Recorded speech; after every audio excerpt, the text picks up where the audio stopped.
something supposedly transcendent, transforms you into a violent animal. Maybe I'm just being judgmental. Emotional maturity. It's domestication, abstraction, the lubricant for institutional violence. They police themselves. Manipulators exploit this effortlessly. It becomes moral when you insist, блядь. This needs to be stated without softening. After my videos dismantling morality, there were a lot of questions in comments, like, without these categories, how do we know what to do? How do we orient ourselves at all? This question assumes moral frameworks provide orientation. They don't. They replace it. Morality doesn't help you navigate reality. It systematically destroys your capacity to navigate by activating parasitic emotions, primarily shame and pride, which override your actual sensory apparatus. Imagine ammonia held permanently under your nose. Your olfactory system still functions, but the constant chemical irritant drowns every other signal. Eventually, you stop trusting your sense of smell entirely and start consulting written instructions about what things are supposed to smell like. This is morality's relationship to emotional navigation. When moral frameworks activate, they trigger shame and pride.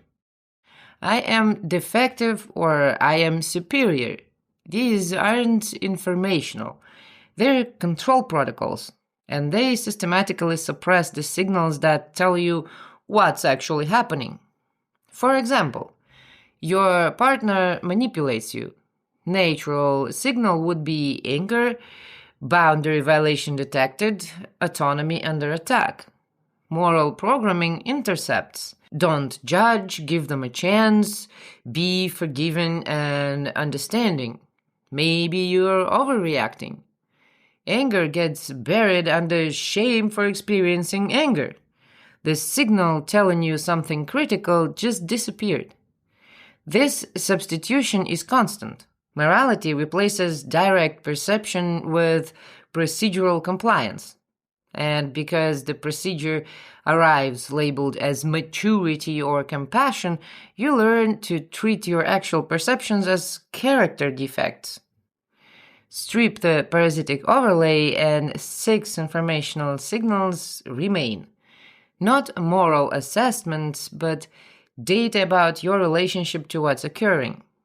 Joy means resonance, expansion, optimal functioning. Anger means boundary violation, compression, assault on subjectivity.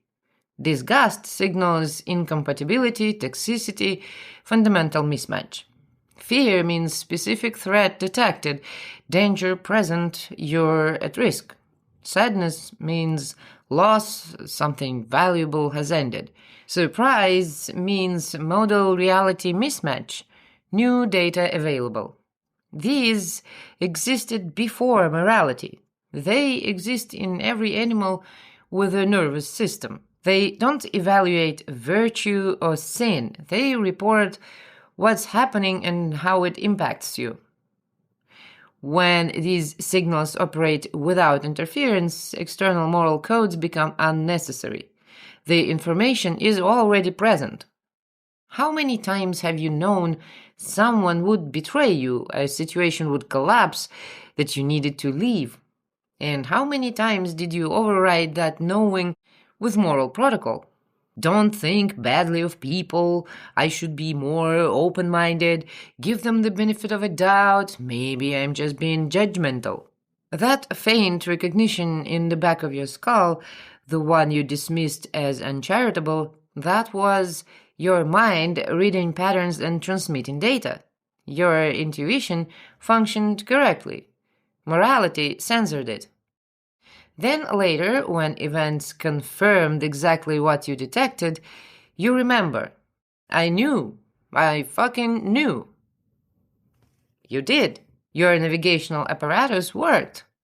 Disgust registered toxicity, fear identified threat, anger detected boundary violation.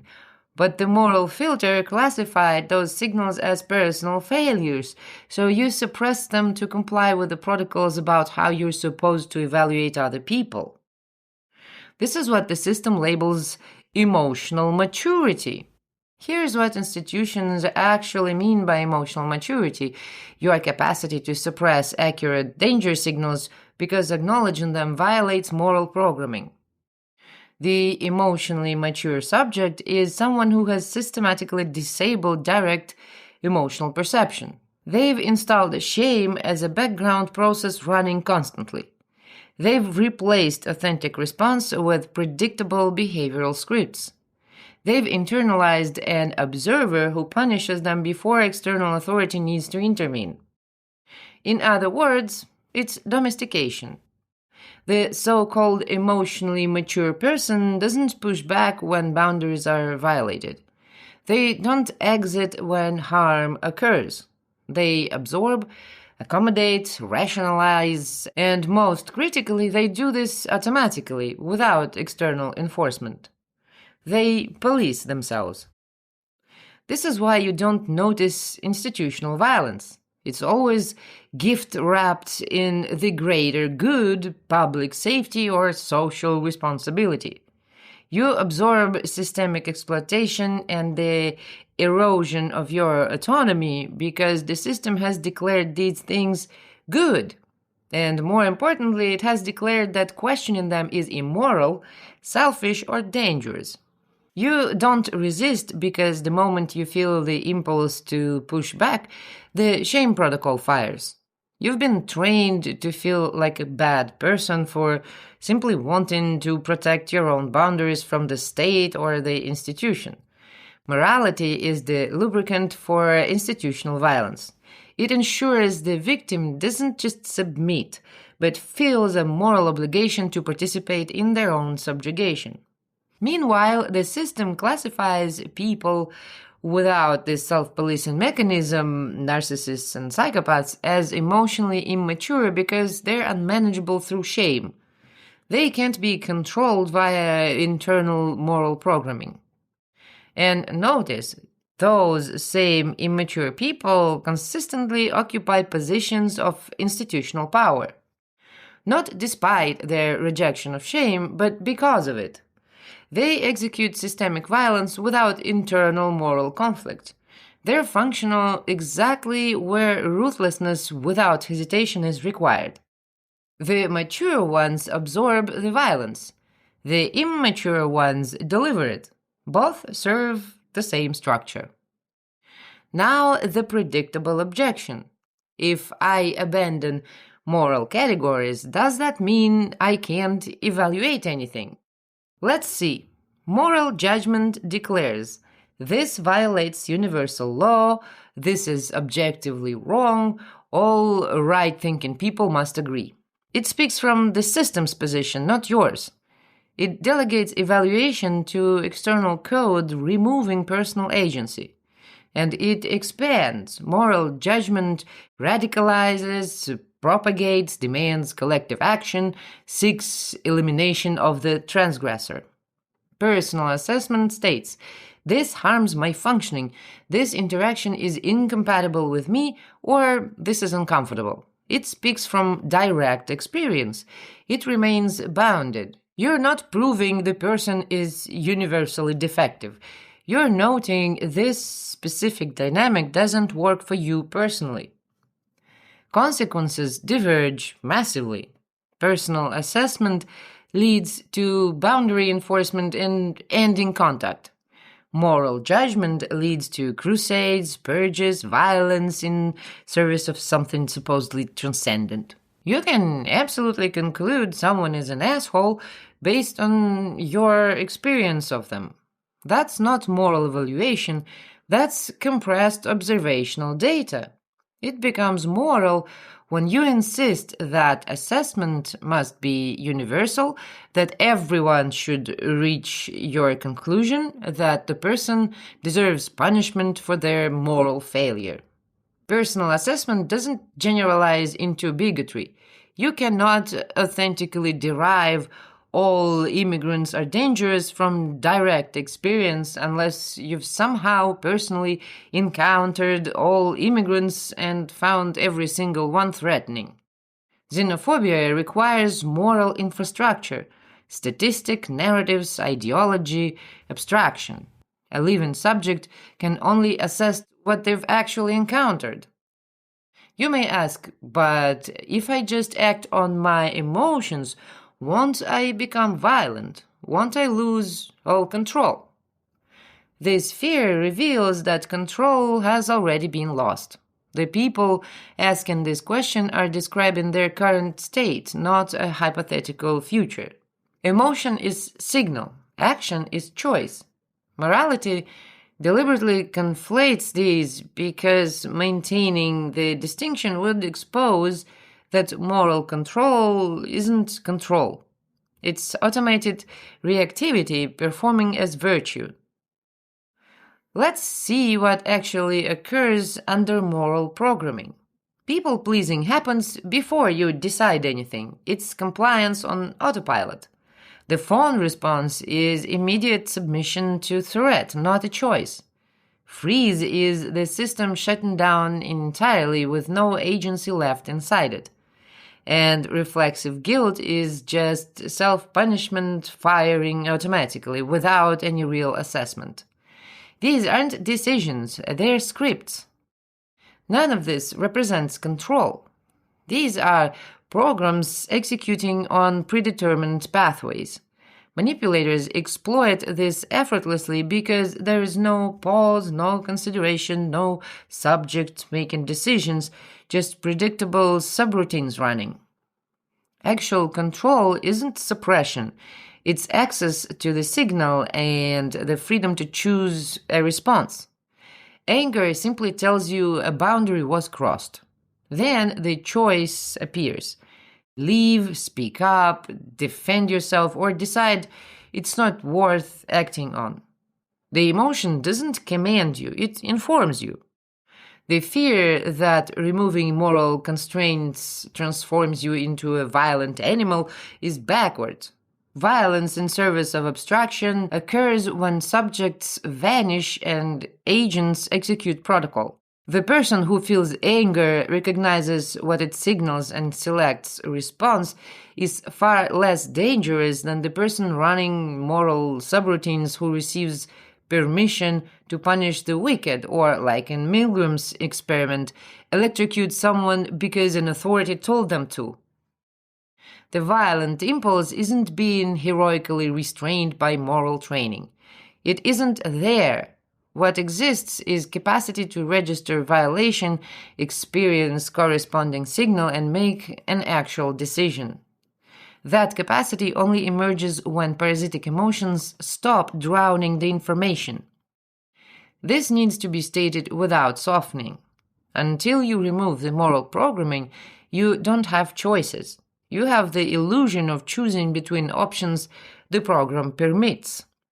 You can't decide to stop people-pleasing while the shame protocol that drives it remains active. The shame runs, you comply, then you experience the compliance as something you chose to do. This is how moral frameworks constrict your opinions. They don't give you more choices, they give you more complex rationalizations for why you're executing the same constrained patterns. Real choice emerges only after parasitic emotions are deactivated. Then, for the first time, you have access to the actual signal. Anger, disgust, fear, joy, recognition of what it indicates. A pause where selection becomes possible. Full range of responses, including ones moral programming forbade.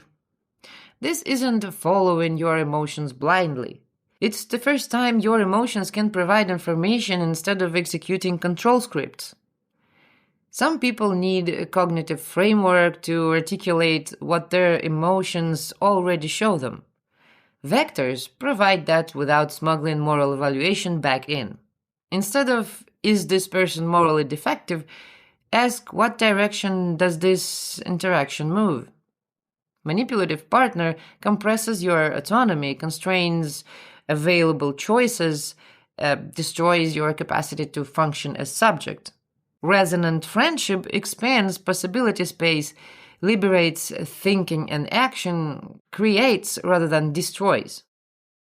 Vectors accommodate complexity that moral categories can't process. Action can be simultaneously destructive and liberating. Leaving toxic relationship destroys the structure you built and liberates you from ongoing harm. Moral frameworks need to classify leaving as either righteous or selfish. Vectors describe what's actually occurring. Your emotions already indicate direction. Joy points toward expansion. Anger points toward compression. Disgust points toward toxicity. But if you need language to make it conscious, vectors offer description without moral smuggling. So moral frameworks don't limit violence.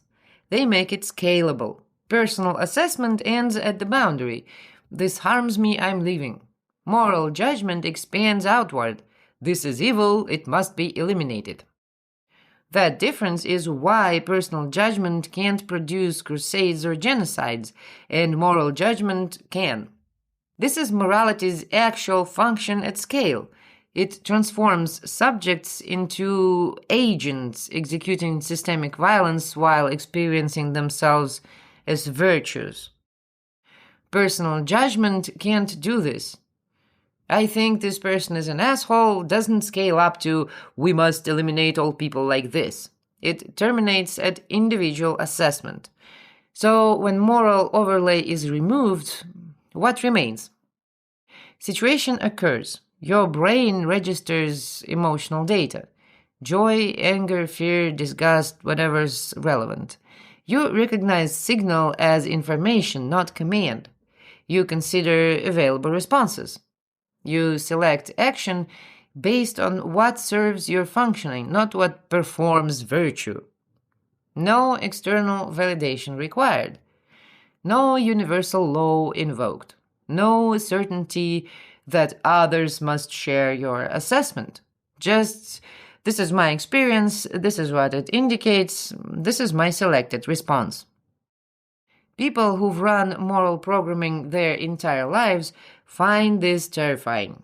For the first time, they'd hold actual responsibility for their decisions. No hiding behind, that's just what's right, or I had to, or everyone knows. Just you making your own choices, bearing consequences. But this is the only available pathway to existing as subject rather than object executing someone else's protocol. Your navigational system functions. It always has. Morality convinced you that trust in it made you monstrous, ensuring you'd keep using their instructions instead of your perception. The ammonia can be set down once you see what it is.